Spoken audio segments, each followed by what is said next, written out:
Assalamu alaikum, this is D2 Mathematics 8th edition, chapter 7, direct and inverse proportions. We are done with the direct proportions and now we are starting inverse proportions starting from page number 222 and onwards. Okay, so first let's just discuss the definition of inverse proportion. It is a type of proportionality relationship where one variable increases and the other decreases. So if y is inversely proportional to x, how are you going to express this statement?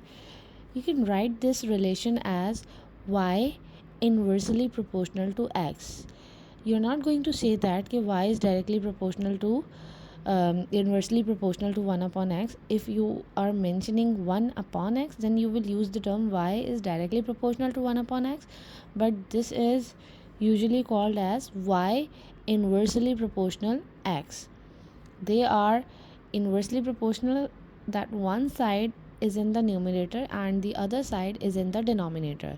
So it is obvious that if you will increase this side, so this side will decrease, and if you increase this side, so this side will decrease. They are completely opposite, and the formula for this inverse proportion is x2 into y2 is equals to x1 into y1.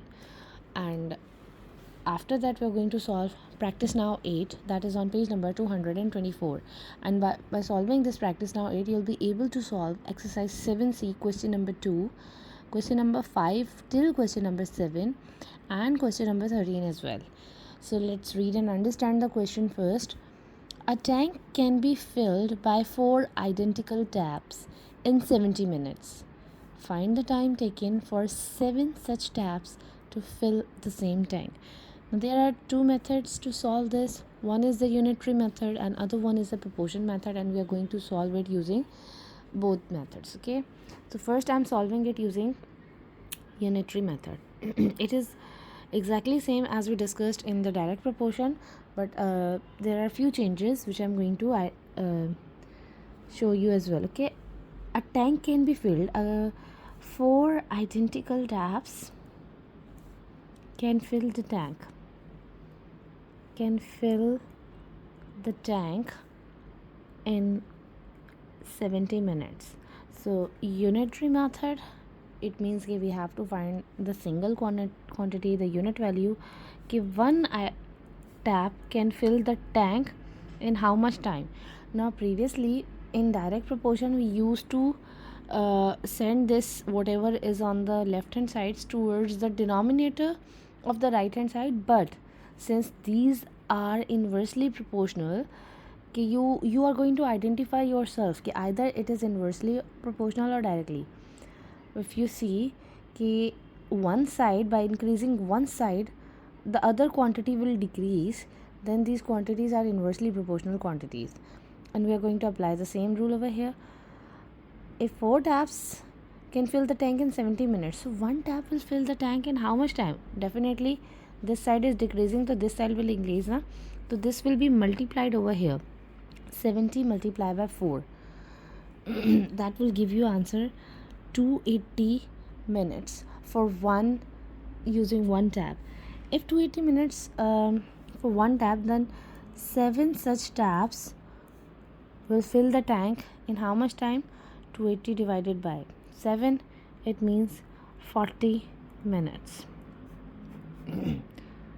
Now we are going to solve the same by using proportion method, and for proportion method we are going to use this formula: x2 y2 is equals to x1 y1.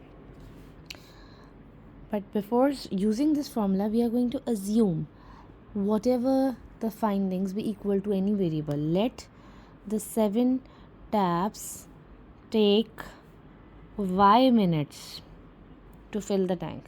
I have taken or assuming y minutes are required for 7 taps to fill the tank. So let's say what are your quantities? I'm saying if the very first quantity was taps, 4 identical taps, so x will be representing taps and y will be representing minutes. So if I'm saying x1 is equals to 4 and y1 minutes, are 70, and x2 is equals to 7 taps and y2 is equals to y minutes, because we have assumed that y minutes are required. Y minutes will be taken for 7 taps to fill the tank. So using the same formula, x2 y2 is equals to x1 y1, simply just substitute the values over here. In x2 70 and y2 is 7 and y2 is y is equals to x1 is 4 and y1 is 70. So you will observe that you are going to get the same result. 7y is equals to 4 into 70 is 280, because we have just solved it over here in the unitary method as well. And this y, we need to find the value of y.